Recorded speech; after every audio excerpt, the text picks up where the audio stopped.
भगवते वासुदेवाय. श्लोक 11 आणि 12. श्री भगवानुवाच अशोच्यानन्वशोचस्त्वं प्रज्ञावादांश्च भाषसे गतासु न गतासूंश्च नानुशोचन्ति पण्डिताः न त्वेवांहे जातु नासन्न त्वन्नेमे जनाधिपाः न चैव न भविष्यामः सर्वे वयमतः परम्. शब्दार्थ. भगवान अर्जुनाला म्हणाले, मृत किंवा जिवंत व्यक्तीसाठी शोक करणे तुझ्यासारख्या ज्ञानी माणसाला शोभत नाही. तू अयोग्य व्यक्तींसाठी दुःख करत आहेस. असा कोणताही काळ नव्हता जेव्हा ही माणसे, तू आणि मी नव्हतो, आणि आपण नसू अशी वेळ भविष्यातही नसेल. भावार्थ.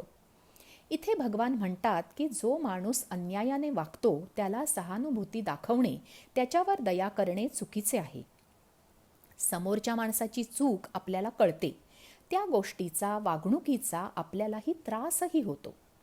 पण तरीही आपण त्याला त्रास होईल, तो दुखावेल असा विचार करून गप्प बसतो.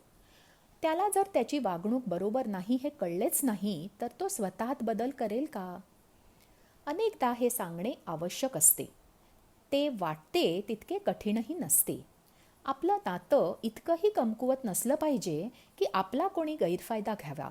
सांगूनही पटत नसेल तर असे नाते असण्यापेक्षा संपवलेले बरे. दुसरा अध्याय सांख्य योग म्हणून ओळखला जातो. या श्लोकापासून योगेश्वर कृष्ण आणि अर्जुन यांच्यातील उद्बोधक संवाद आहे. सांख्य योग म्हणजे तत्वज्ञान. माणसाचा मुख्य प्रश्न काय असतो? मी कोण आहे, कोठून आलो आणि माझे मृत्यूनंतर काय होणार? याचे उत्तर ज्या धारणेला अनुसरून या अध्यायात दिले आहे ती शाखा म्हणजे सांख्य योग. हे तत्वज्ञान प्रथम कपिल मुनींनी सांगितले. या सिद्धांतानुसार कोणतीही गोष्ट नाहीशी होत नाही, फक्त तिचे रूप बदलते. Energy cannot be created or destroyed, it can only change forms. हे कपिल मुनींनी मांडले. त्याला सांख्य योग म्हणून मानले जाते.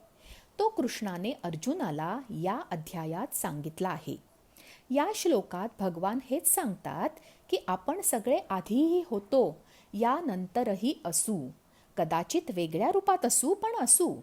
कोणतीही गोष्ट नष्ट होत नाही, फक्त तिचे स्वरूप बदलते. हे तूही जाणतोस, तरीही असे दुःख का करतोस? निराश का होतोस? जी गोष्ट आपल्या हातात नाही त्याचे दुःख करू नये. बदल हा निसर्गाचा नियम आहे. कोणतीही गोष्ट आहे तशी कायम राहत नाही. श्लोक 13 ते 15.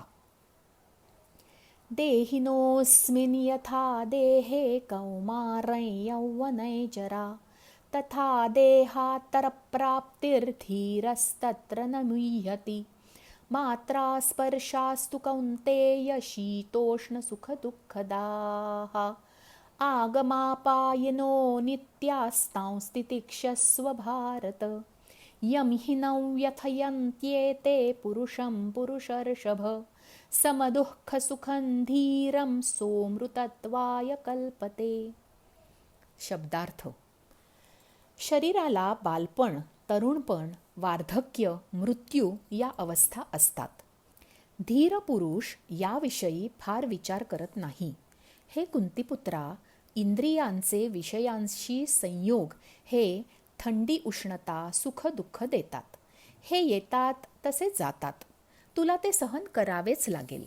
सुखदुःख समान मानणारा माणूस ह्या बाह्य गोष्टीने अस्वस्थ होत नाही. त्यामुळे तो मोक्षास पात्र ठरतो. भावार्थ.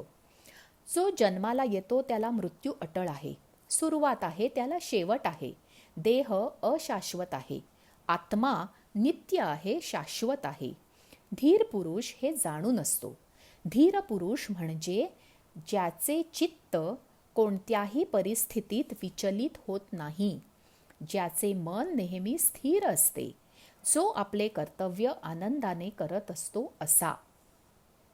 इंद्रिय आणि त्यांचे भोग हे अपरिहार्य आहेत. प्रत्येकाला ते सहन करावेच लागतात. हे शांती टिकवून सहन करणे त्याला तितिक्षा म्हणतात. हे एक प्रकारचे तप आहे. इंद्रिय म्हणजे 5 ज्ञानेंद्रिये: नाक, कान, डोळे, जीभ आणि त्वचा. मनालाही गीतेत 6वे इंद्रिय मानले आहे. इंद्रियांचे विषय म्हणजे त्यांचे सहज स्वभाव, जसे जिभेला सतत आवडते पदार्थ खावेसे वाटणे. ते मिळाले तर सुख, नाहीतर दुःख. पण ज्ञानी माणूस जे आहे त्यात समाधान मानतो. पाहिजे ते मिळालं नाही तरी दुःखी होत नाही. डोळ्यांना सतत सुंदर नयनरम्य गोष्टी बघाव्या लागतात. बघणे हा डोळ्याचा विषय आहे. याप्रमाणे ऐकणे हा कानाचा, स्पर्श हा त्वचेचा, वास हा नाकाचा विषय आहे. जो माणूस सुख दुःख समान मानतो, दुःखाने त्रासून जात नाही आणि सुखाने हुरळून जात नाही, त्याला मोक्ष मिळतो. मोक्ष म्हणजे काय? मोक्ष म्हणजे मनाची निरपेक्ष अवस्था. अशी अवस्था की ज्यात आपले मन स्थिर असते. ते कोणत्याही घटनेने विचलित होत नाही. असा माणूस द्विधा मनस्थितीत सापडत नाही.